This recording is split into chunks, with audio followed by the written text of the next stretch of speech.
Hello, everyone, and welcome to another live session.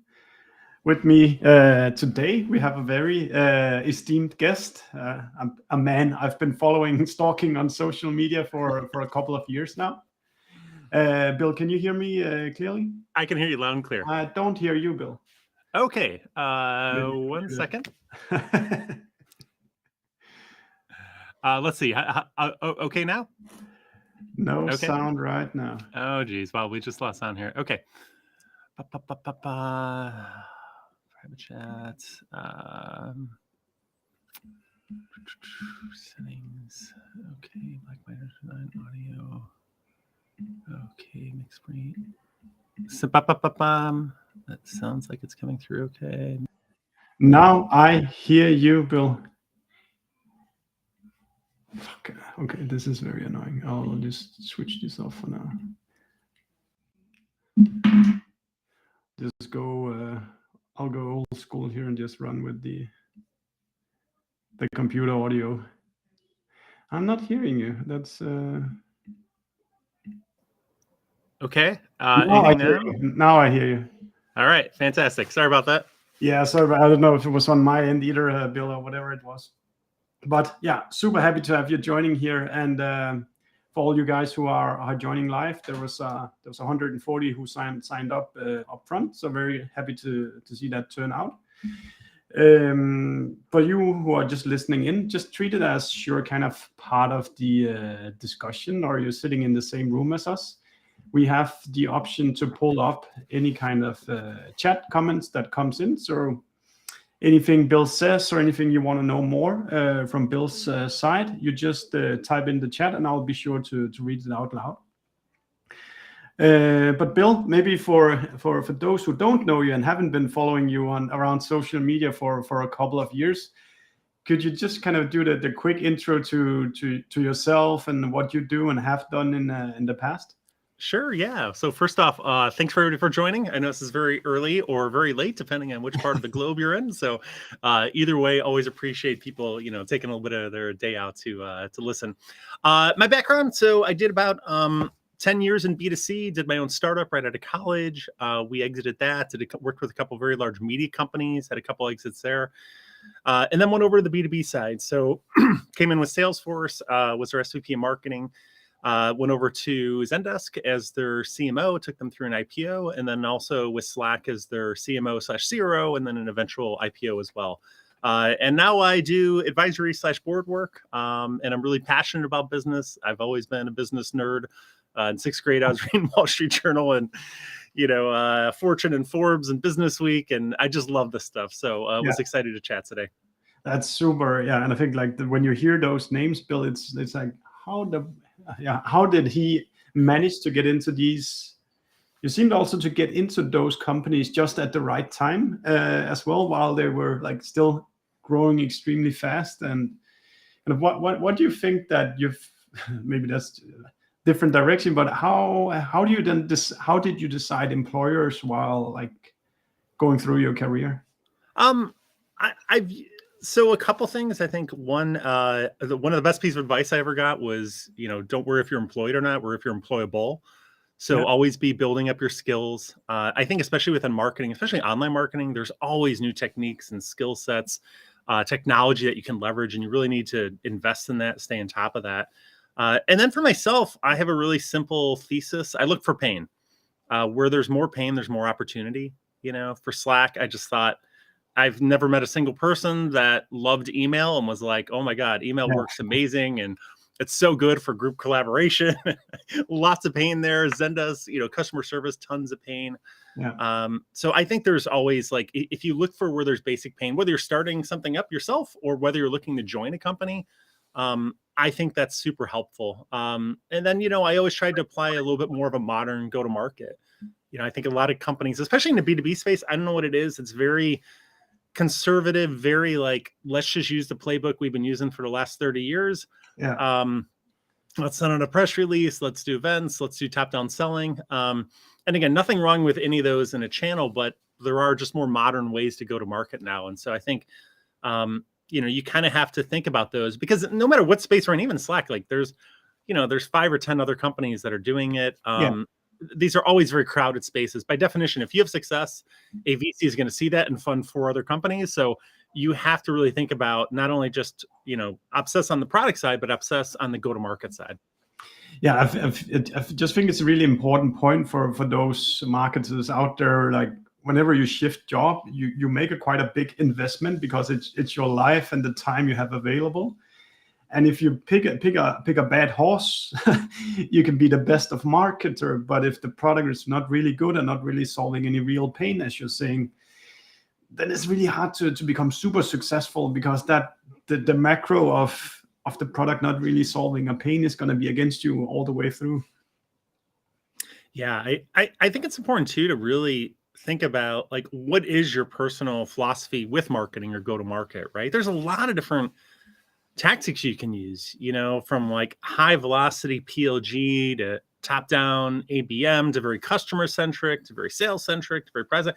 Like, just make sure that you align with the company that you're going into, right?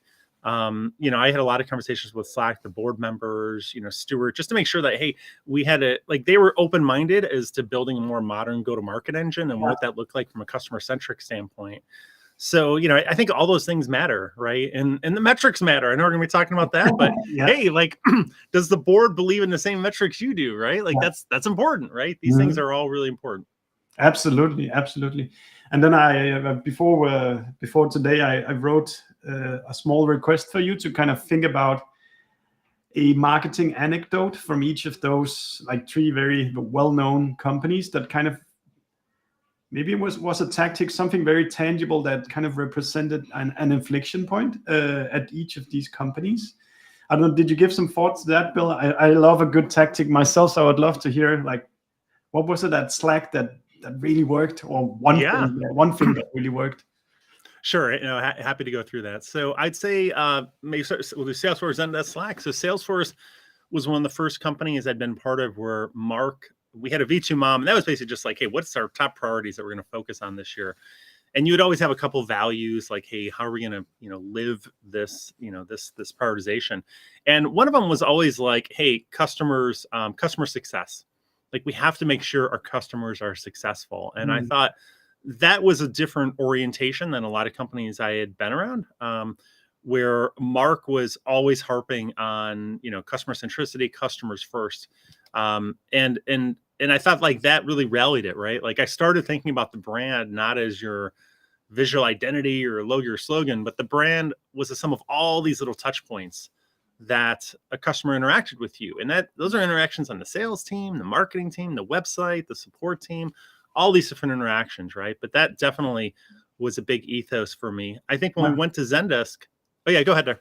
Oh yeah, I was just I was nodding, and I feel definitely when you're dealing with these more complex software suites, it's like the customer success team really doing everything they can to like treat customers well and onboard them, and roll out the activation of the product is just absolutely crucial.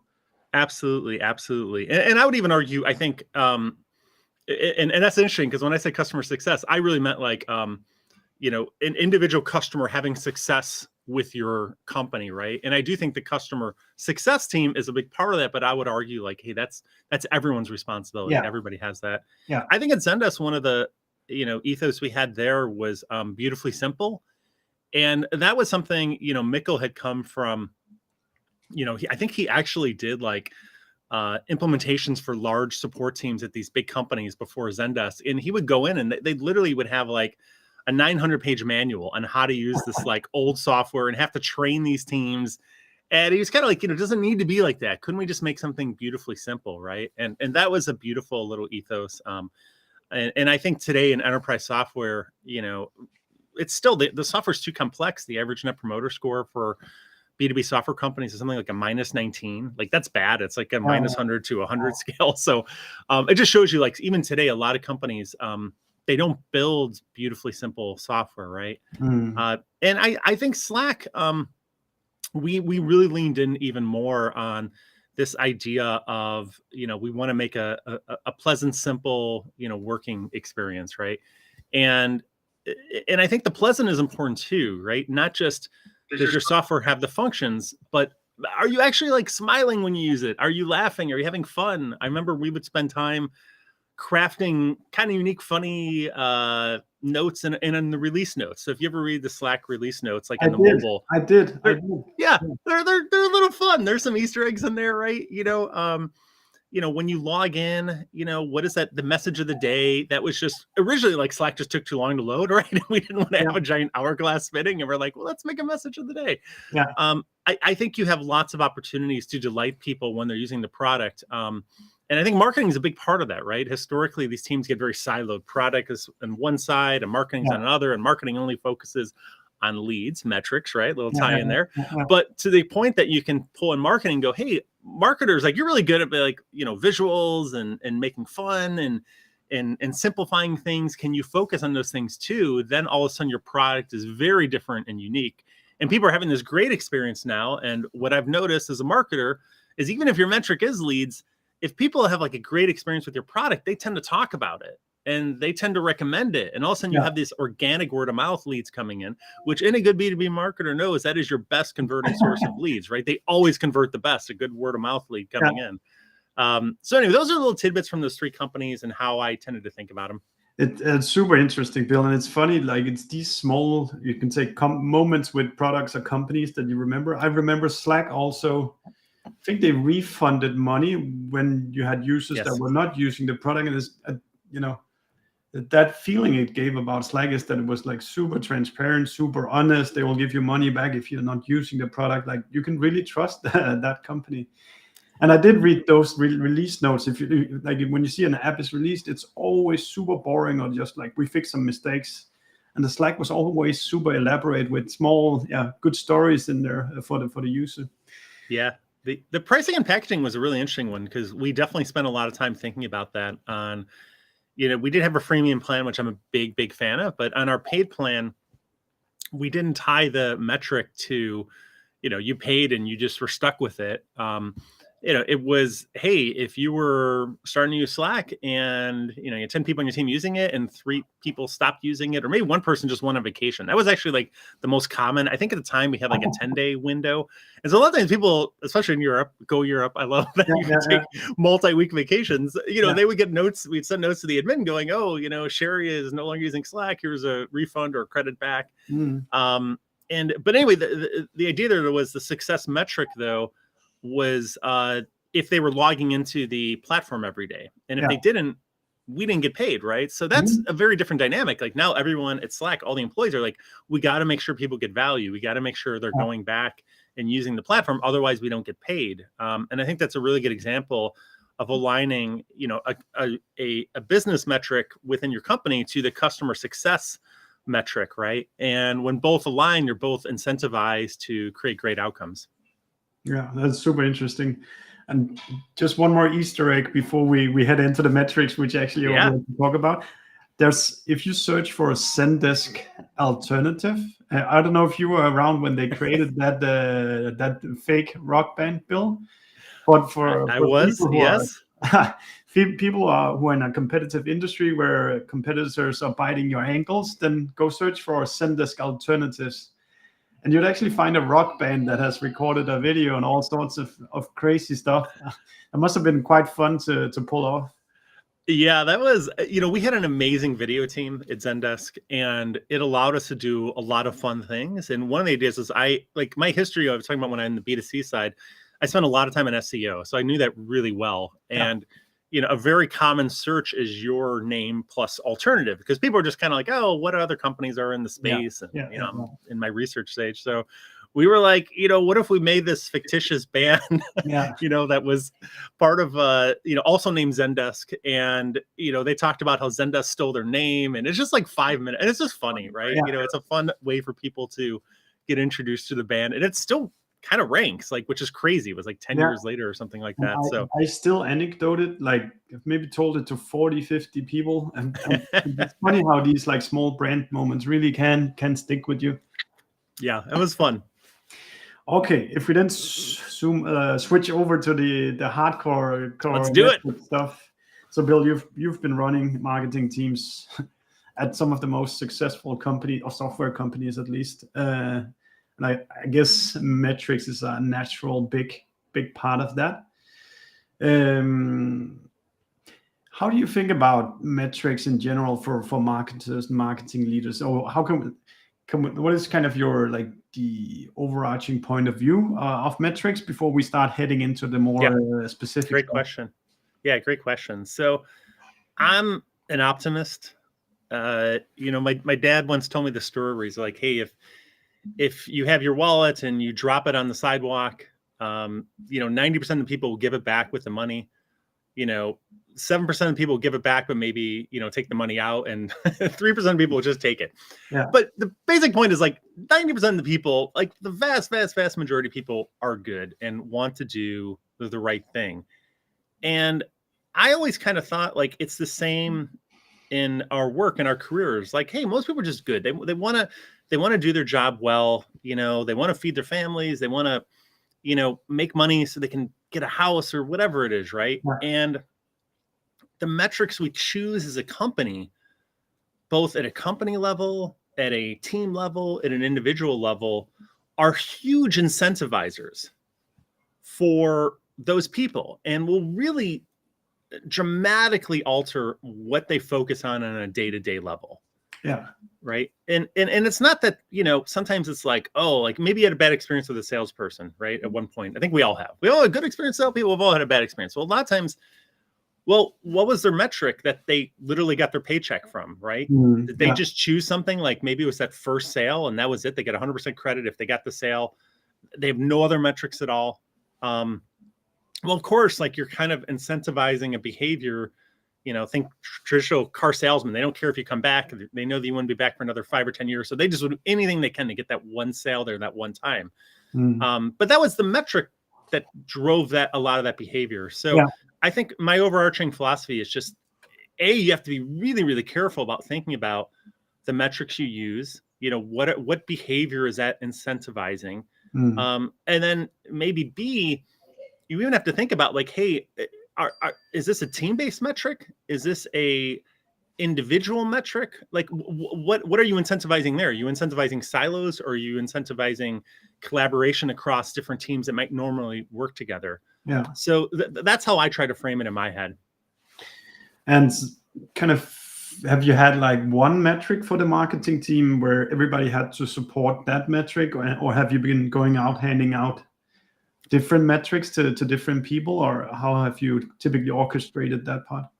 So I think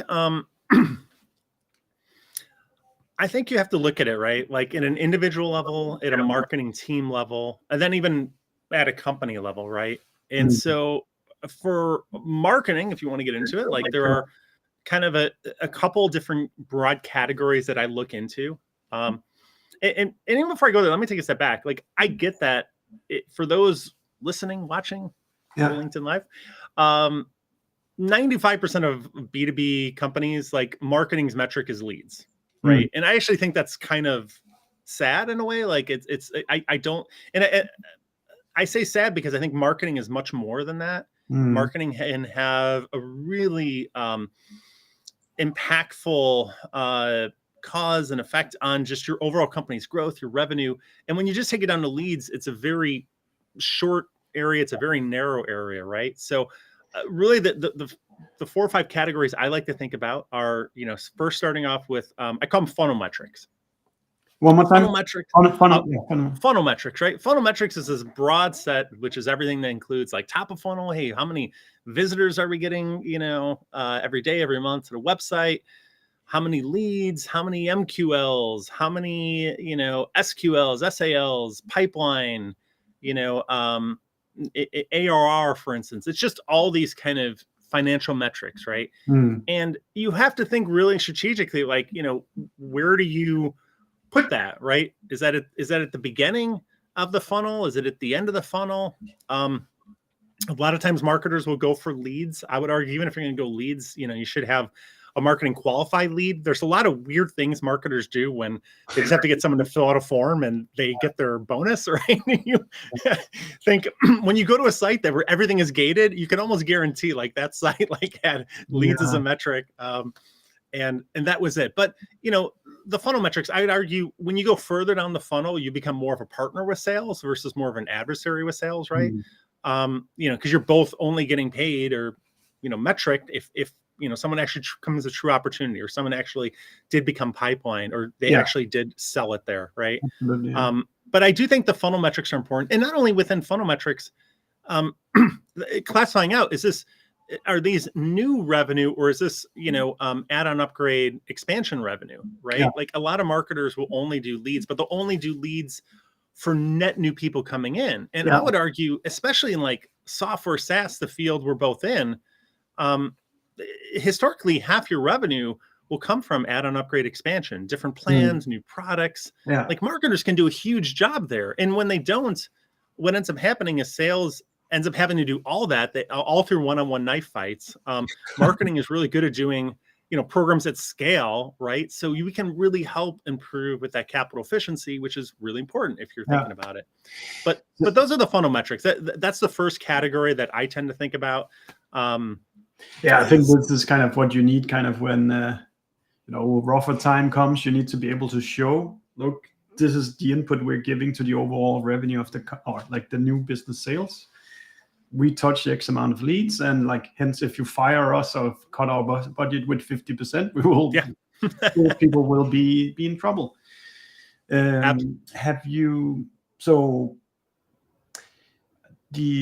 I can imagine the challenges of coming. So now we're moving over to 3 other buckets of metrics. And how do you, you've probably been in this situation before where you need to steer the board, you need to steer the CEO, the CFO to respect that there's actually other metrics that we can measure than leads here.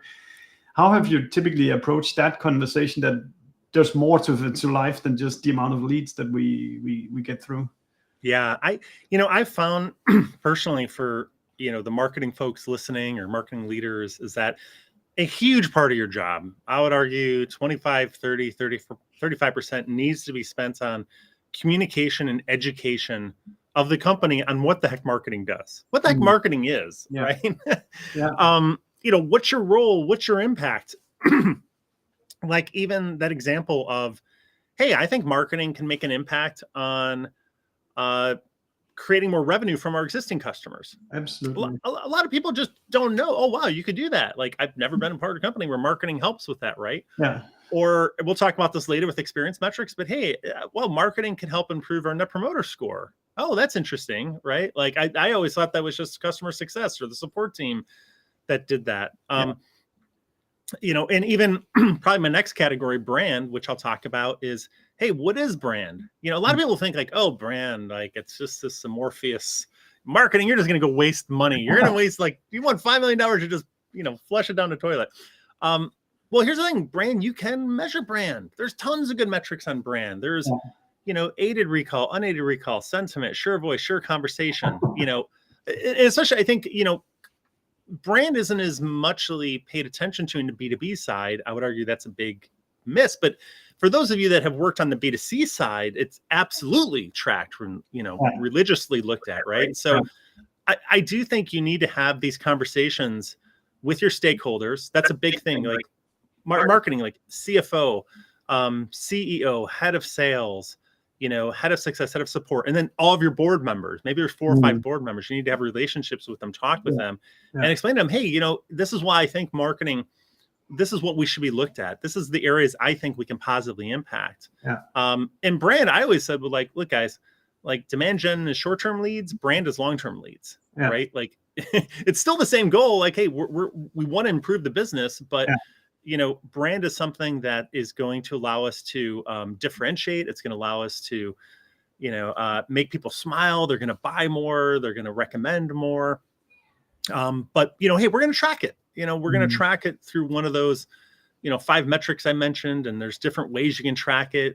At Slack, we did a really simple email survey that just asked people, hey, when you think of team communication software, which companies come to your head? That's unaided, or you can give them the answers, Slack, HipChat, that's aided, right? And then you just track it. You run it every month, every quarter, and you have a metric behind it.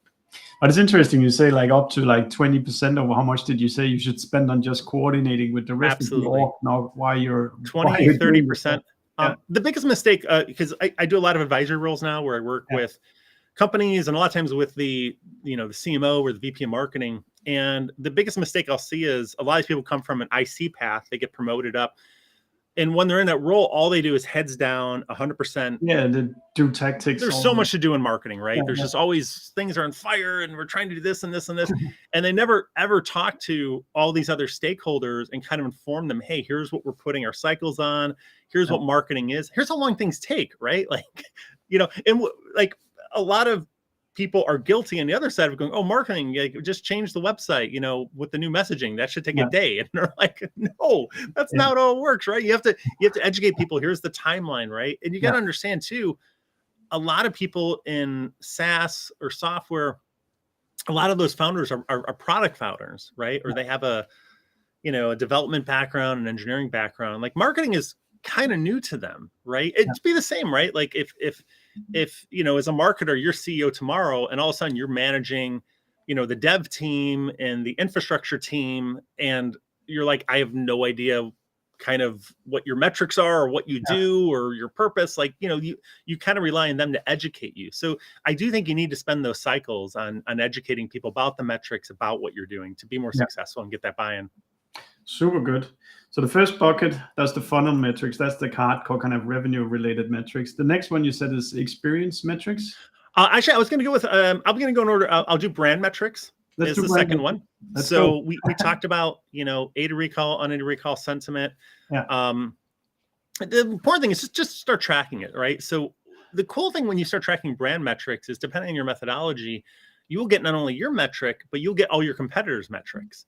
And I found, especially if you're trying to like, oh, nobody believes in brand, nobody will invest in brand. A great way to get more investment in brand is to show a chart, your next board meeting or your next, exec meeting or whatever meeting it is, and show yourself, your company plotted out with 5 data points on your awareness, and then show your competitors, right? And maybe those competitors are growing higher, right? And be like, hey guys, we need to think about this, right? Or sentiment. Sentiment is just like, how favorable would you perceive this company, right? Maybe not everybody knows you yet, and that's okay. You're getting there, but like everybody knew Outlook was the most favorable perception towards Outlook. I'd argue maybe not, right? So you do have to think about these things, and the more you start tracking brand metrics, and then you can show the impact. Now, tracking them is important. Another thing that I found. Go ahead. So brand metrics. So I've personally not worked in a role where you could afford these like big brand surveys and like call people and ask and stuff like that. So for a bit smaller companies, do you know what do you any methods there you can recommend to kind of measure brand in that sense? Yeah, so some people will literally do direct searches. That's probably the easiest one. Direct searches of your brand from the web, right? So how people are literally typing your company's name in Google. That's an easy one. You're right. Historically, brand and brand metrics were very expensive and hard to get. I would argue, just like anything, that's improved tremendously. So when I was at Slack, what we did is we used SurveyMonkey, and it cost us maybe a couple thousand per survey. I think maybe 3,000. And we would just send it out, 500 people, that were kind of in our firmographic range, and they would get a survey, and we get to statistical confidence and 500 completed surveys. And then we had those data points, right? And then we ran that every month, right? So you're talking 3 times and 36,000 for the year. Okay. It's expensive. Is it like gonna kill you? I wouldn't argue, like in a larger, B2B, even a medium-sized B2B company. The point is, like, you can get these things. They're not like that hard. And look, one of the reasons I love Dream Data and just in general attribution just kind of tells you like, hey, is this stuff working or is it not, right? And starting to track these metrics allows you to go into all these meetings and not get into this brand works, brand doesn't work, right? This philosophical, just, hey, here's just data. Let's take the politics out of this. Let's just look at the actual data itself. So I do think like tracking those brand metrics, and then thinking about like how they, get assigned to the team. I think that's another layer, an important layer, is not just, I don't like the idea of, okay, my marketing team, I just have like the brand team, and that's all they do, and that's all they get metric on. And then there's like a demand gen team, and they have their own funnel metric. I personally, I found what works better is you have all these different teams by functional area. And then you choose at the beginning of the year, like, hey, what are the most important things we're going to focus on, right? Because you could argue like a social team. Is that brand? Well, I don't know. Social, you can do a lot of things to generate leads and funnel, right? But you can also generate brand. Like, is the designer, are they brand or are they, demand gen? Because they could work on a lot of these demand gen campaigns, right? So I don't like giving team names a metric, right? Like, I don't like having a demand gen team because that's all they do is demand gen, right? They should be, here's the paid advertising team, and we can leverage paid advertising for brand campaigns. We can leverage them for demand gen campaigns. But that's another important nuance too, is once you have these metrics, thinking about how they get assigned to the individual teams. Yeah, that makes a lot of sense. So funnel metrics, brand metrics. I just shared the list in the chat, so you had listed these 4 things. Yeah.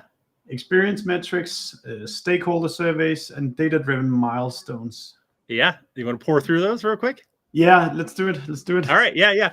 So let's go to experience metrics next. Experience metrics for me is this idea of kind of going back to the Salesforce, right? Like, we want to make sure our customers are successful. How do you do that, right? Yeah. And what I've found is in a lot of companies, there are no experience metrics. Hey, was the customer successful or not? There's just none, right? And maybe there's one, maybe the support team gets it, maybe the customer success team gets it. Yeah.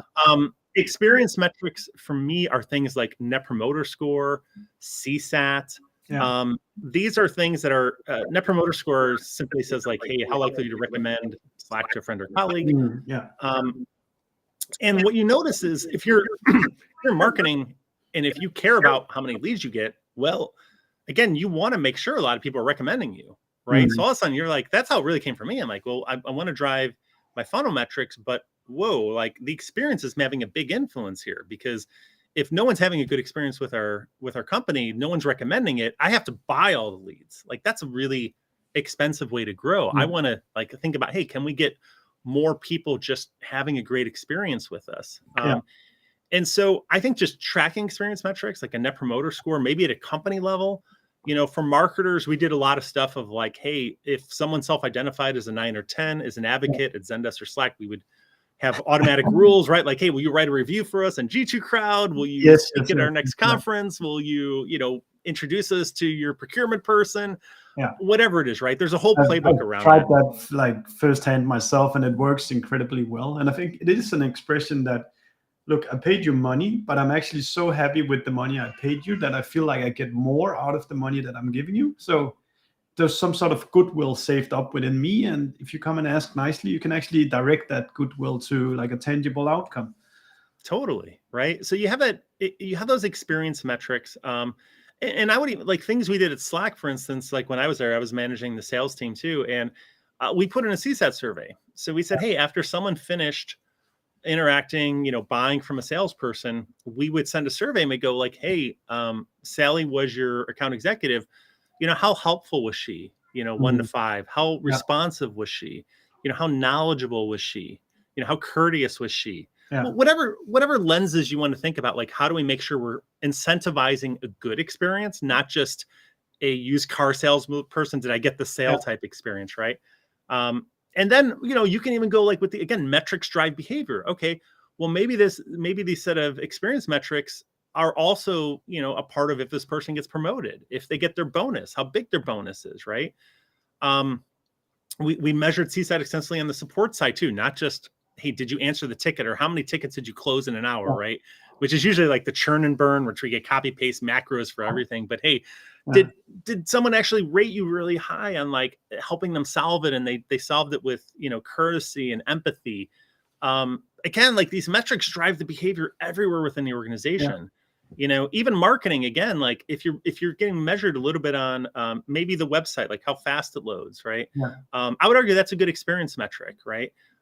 Or did they find what they're looking for on the website, or did you just put everything behind a gate? Because again, your only metric was a funnel metric.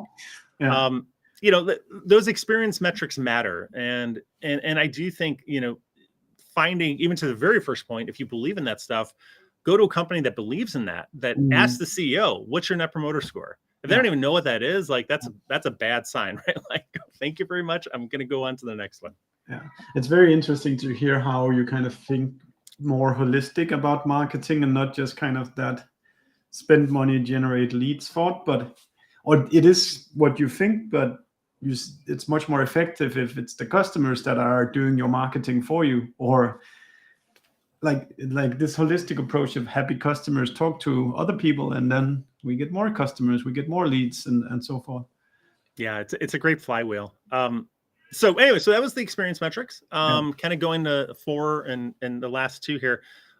Stakeholder surveys. So I was really shaped. I remember there was a point where I was working for one of my consumer companies, and I remember my laptop wasn't working, and I went to the IT person, and the IT person was just eating a donut, doing like nothing. Sorry. I love IT people, but sorry, and he was just like looking at me like, oh, what's the matter? I'll get to that next week. And I'm like, no, like I need to use this, right? Like this is my daily thing. And I'm just like begging and pleading with him, like, please help me, right? Yeah. Like, and I was always like, I never wanted that. Like when I was running a team, I never wanted our team to be like that to our other internal stakeholders, right? In marketing, you have a lot of stakeholders you're working with, you're working with sales very closely. You're working with product very closely. You're working with finance on projecting, your revenue and how many leads and funnel stuff you're going to be getting here. You have all these different, stakeholders.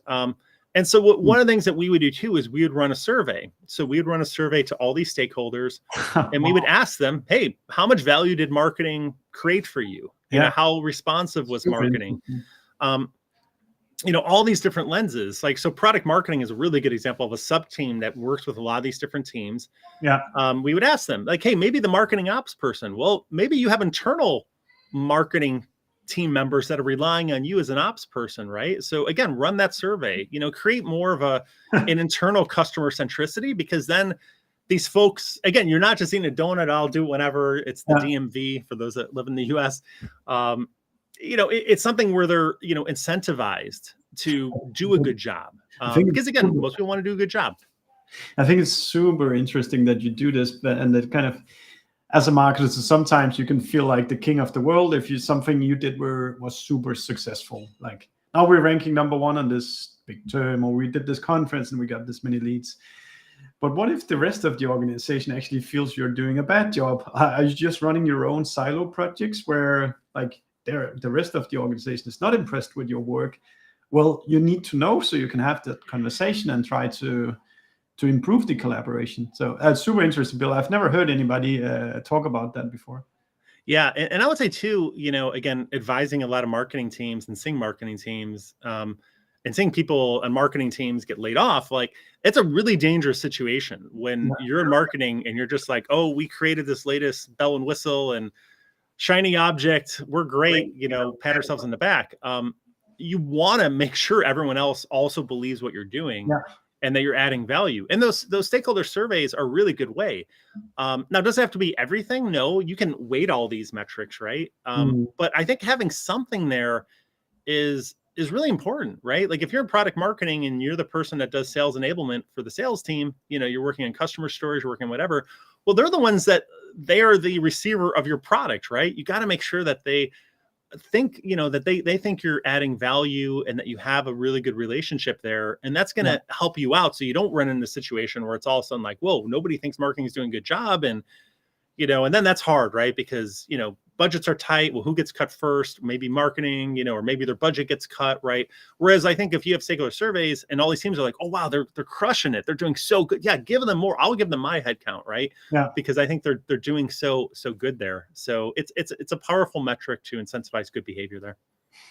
Yeah, super interesting. And I think it's also, you shouldn't shy away from the bad news. If there's actually somebody who feel you're doing a bad job, then like you need to like understand why they feel like you've been doing a bad job, or can you adjust the course and then make them happy again? Yeah. Probably putting your company in a better position. So the last 2 or 1, the data-driven milestones is a big one. I think that's just the reality is a lot of times in marketing, you're working on a big launch, a big release. You're working on a Dreamforce that's coming up, right? Yeah. And it's just a date-driven. And I remember Mark Benioff, I remember he used to say like he liked date-driven stuff because you put a flag in the ground and you couldn't really make excuses. It's like, hey, Yeah. we've booked Moscone on these dates. We have to have everything ready for it. Yeah. Versus, agile sprints and, we can always do it on our next sprints and whatever it is. So I think sometimes those are helpful, right, in it. Those date-driven milestones. And then the last one, which I can't remember if we talked about, POG metrics, just real quick. I do, again, think in the mandate of where marketing can do product-led growth. There are things like daily active users, things like product qualified leads, right? This idea of like not just going through a traditional funnel, but going into the product and then becoming a lead that way. That marketing can influence and can improve. Now, is that it? Only marketing owns that? No. I like a lot of these metrics should be shared across multiple teams so you don't get these silos, right? Yeah, absolutely. PQLs, right? Like, it's a great one that marketing and product should probably joint own, because marketing owns a lot of the funnel, getting them into the product, a frictionless experience. Even when they're in the product, I would argue marketing can focus on the visual identity in the product, maybe the color scheme, delightful moments, reducing friction, going from 11 steps to get, time to value to 3 steps. There's a lot of things marketing can do there. So those are, at a high level, those are my 5, funnel metrics, experience metrics, stakeholder surveys, date-driven, POG metrics. Are these the only ones? No. I mean, there's tons of smart people. There's great other metrics out there. Yeah. But I would just, it's a way to just kind of have you think like, hey, maybe it's not just leads, right? Maybe there are some other things we can do as a marketing team to show our broader impact on the company. Yeah, and it was interesting to hear that latter part about the product things as well. And I think it's easy sometimes to just think about your own little world. Like I'll just do the projects that I've set off to do, but again, you think very holistic about the experience, that like if something's in the product and a customer can look at it, it's actually something that marketing should care about as well. If it's it's the wrong color or well, think about how many times we've all gone to a website, right? Yeah. And you're like, whoa, this looks amazing. I see all these people, smiling faces. I see emotion. I understand it's written really well. This is a good website. And and then you go in like, okay, free trial, I'm going in the product. And all of a sudden it's totally different. Yeah. It's this bland, sterile, confusing piece of software that's hard to use. And you're like, what just happened, right? Like all the prompts were written by engineers. Everything is like next, cancel, request denied. There's nothing fun in here. I remember that's a funny story. I was advising a very, very large company and I was sending in my invoice, and you would think sending an invoice should take like 2 minutes of your time. This is not a hard thing, but I had to log into their procurement software. It took me like 2 hours, Stefan. I kid you not. It was like everything was an 8-point font. It was completely not written for the user, or certainly a person submitting an invoice. Yeah. Maybe they were making that intentionally hard. And I was like pulling my hair out. I would never, ever, ever, ever use that software again. If I was buying the software, I would stay away from it. If people asked me about it, I would say, my God, stay away from that. It's horrible, right? But marketing could have, like, if they were included in those cycles, like, hey, because marketing tends to be good at like conversion rate optimization, right? Like, how do we make things simpler? How do we reduce steps? They tend to be good at like brand stuff. So how do we make this more fun? How do we, include our color palettes? How do we include more Easter eggs? Maybe our mascots in the software. Maybe you get like a high five when you finish your first key task, or some fireworks go off. There's just lots of opportunities there. And historically, marketing doesn't do it because those teams are very siloed and they use, most importantly, very different metrics. I feel like I'm thinking about our own product, how we could make that. I think it's interesting to say things needs to be a little bit more funny, like brighten up the day a little bit rather than just like being very concise. But Bill, so now you've painted this picture, all these metrics that you can kind of that you can care about, and I almost get a little bit stressed that I actually need to care about all these things. So what's your advice for marketers to kind of stay grounded, or like don't get too stressed about all these moving parts that they could care about? So I think a lot of that comes down to the leader too, especially if you're a leader of a team. I would say, talk about comms. I'd say one of your next most important things is prioritization, right? Like, get the team focused. Like, I think a lot of people just kind of say, okay, all these different marketing teams, what are you going to do this year, right? And I'm more of a believer of, you go, hey, here are the 3 most important things we're going to do this year, or the 5 most important, whatever it is. They're literally in stack ranked order. And how do all of our marketing teams and even other teams outside marketing, how are we going to contribute to hit those? And here's the metrics they're going to use, right? So whether using OKRs, Salesforce, we use V2MOM, which I think is a little bit better. What's it called? But V2MOM. So literally the word V, the number 2, and then MOM. You can look it up. It's a really cool framework. It includes, values, your mission. It includes the concept of stack ranking, which I think is really important. Okay. But yeah, I think, the worst bosses I've worked at is where they give you, 10 unstructured items that are all equally important, right? Like and you get stressed, right? And even those metrics, you don't have to use all 5 of those. Maybe you just choose like 2 this year, 3 this year, or maybe for this quarter, brand is the most important and we're going to focus on it, but we're going to measure it, right? So I do think like that's the job of the leader, the company leader, the marketing leader, even if you're the team leader, maybe you're the marketing ops team leader, right? Be really crucial with those cycles, because you can always do a million things, but what are the 3 that are really going to move the needle, and have your team laser focused on those to not get stressed out. Wonderful. I think that's really good. Like, the moments where I get stressed is when I have too many priorities that all seem important and they're not stacked according to their importance. then it stresses you out, because like, what should I do? And you can't finish all of them at the same time. Absolutely. Okay, I'll do one last question, Bill, and then we'll round off. But so you probably have had this question before, but what's your advice to kind of have a successful career in marketing? Just like, broadly speaking, what comes to your mind there? Yeah, it's a fun question. So one, I mentioned it earlier, like, hey, focus on if you're employable, not employed. I remember when SEO came out. I'm a little older. But there weren't any, there were no classes at school I could take on this. It was just like SEO. And I remember just going, hey, every night after work, I'm just going to spend like 2 or 3 hours reading forums, reading every single thing I can about SEO until like I'm an expert, right? I know about, backlinks, domain authority. I know about content creation, on-page optimization, video optimization, and the knowledge was out there. It's not like it's hidden. You guys do something I love, which is, multi-touch attribution modeling. I think that's so important. It is absolutely important. And it is a little bit harder when you first get into it. But if you read and you listen, and everybody even listening to this, this LinkedIn Live, I think is showing that, hey, they want to learn. They want to keep finding new ideas, and there's different ones out there. So I think just having that constant source of learning is incredible. And then, show that impact, right? Like, if you don't show the impact via metrics, you kind of devolve into having to show the impact via politics, which I don't know, like, I love being political. It's not fun, right? But if you have strong data that's like, hey, we are moving the needle here, right? And you're showing these teams the value, like, that's going to help with your career, right? You're going to go further, because your marketing is no longer limited to a very narrow slice. They're making this impact on a very large scale, right? And you're communicating, right? You're prioritizing, you're doing a lot of these things that great leaders do. So anyway, I think for me, that helps. And then maybe the last one is just like we talked about earlier too, find places that have pain.